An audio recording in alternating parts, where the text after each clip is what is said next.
di kampung, ayah ibu tinggal di kampung sana. Terkadang ayah ibu kita tak sekolah, SD, SMP, SMA tak tamat. Dia sekolahkan kita SD, SMP, SMA, S1, S2, S3 dengan harapan hidup kita lebih baik daripada keadaan dia sekarang. Tapi apa yang membuat kita jarang untuk menjenguk mereka? Saya ingin sampaikan buat kita bersama. Ayah ibu kita tak tahu kita ni eselon 1, eselon 2, Pak.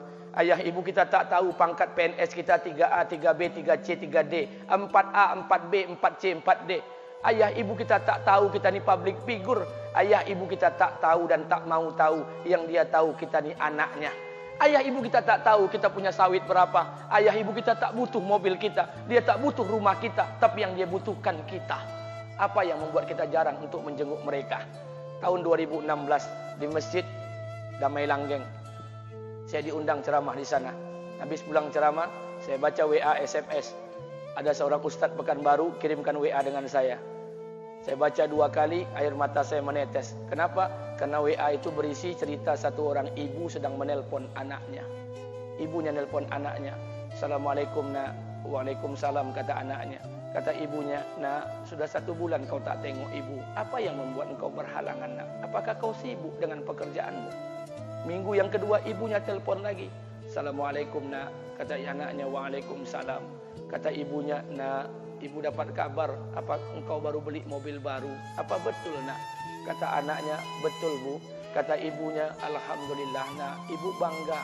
Kau pandai menyenangkan hati anak istrimu. Minggu yang ketiga ibunya telpon lagi. Assalamualaikum nak. Kata anaknya, waalaikumsalam. Kata ibunya, nak, ibu dapat kabar bahwa engkau baru beli rumah baru. Apa betul nak? Kata anaknya, betul bu. Kata ibunya, alhamdulillah nak, ibu senang kau bertanggung jawab dengan anak istrimu.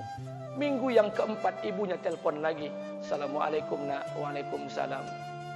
Kata ibunya, nak, tadi ibu pergi ke pasar, ibu jumpa temanmu di pasar. Kata temanmu di pasar, temanmu banyak bercerita tentang kamu. Kata temanmu tadi, kamu baru beli anak anjing seharga 40 juta dari negeri Belanda. Apa betul nak? Kata anaknya, betul.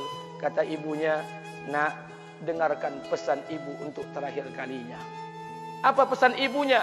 Wahai anakku, engkau pelihara 1 ekor anjing. Kau siapkan harga anjing 40 juta. Kau siapkan rumah untuk anjingmu depan rumahmu. Kau jaga anjingmu pagi, siang dan sore. Kau mandikan anjingmu pagi, siang dan sore. Kau kasih makan anjingmu pagi, siang dan sore. Demi Allah nak, dengarkan pesan ibu untuk terakhir kalinya. Apa kata ibunya? Demi Allah nak, demi Allah.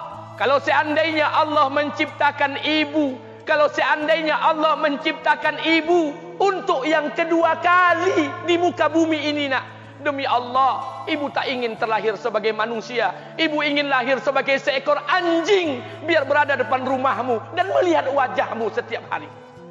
Ibu kita tak butuh harta kita, Pak. Dia tak butuh uang kita, dia butuh kita. Apa yang membuat kita jarang untuk menjenguk mereka? Pantas hidup kita tidak berkah. Pantas rumah tangga kita tidak sakinah.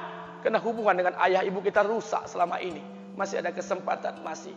Yang jauh telpon, yang dekat kunjungi mereka. Demi Allah, kita butuh keberkahan doa mereka. Yang sudah meninggal, ziarahi kuburnya dan doakan mereka. Imam As-Syafi'i berkata, apa kata Imam As-Syafi'i? Manusia zalim, manusia bodoh, kalian tak tahu apabila ayah dan ibu kalian mengangkat tangan di malam hari, dia berdoa kepada Allah untuk anaknya. Doanya cuma sekali, malamnya cuma sekali, hanya sekali saja doanya. Apa kata Imam Syafi'i? Sekali doa ayah dan ibu kalian sudah cukup bagi Allah untuk menjadikan kalian anaknya berkah dunia akhirat. Hari ini berapa banyak doa ayah dan ibu kita, tapi tidak ada keberkahan buat anak mereka. Kenapa? Hati mereka tersakiti. Maka pulang, Pak, cari mak bapak kita. Kita punya rumah hari ini, Bu, kita punya rumah, punya harta, punya uang, punya pekerjaan, punya kekayaan, punya sawit. Kita jadi orang hari ini jadi pegawai bukan kena sarjana kita, Pak. Kita jadi orang hari ini bukan kena otak kita. Kita jadi orang hari ini bukan kena kepintaran kita. Kita jadi orang hari ini jangan-jangan kena keberkahan doa ayah dan ibu kita yang tak pandai tulis baca di kampung sana. Cari mak bapak kita, Pak. Demi Allah, kita butuh keberkahan doa mereka.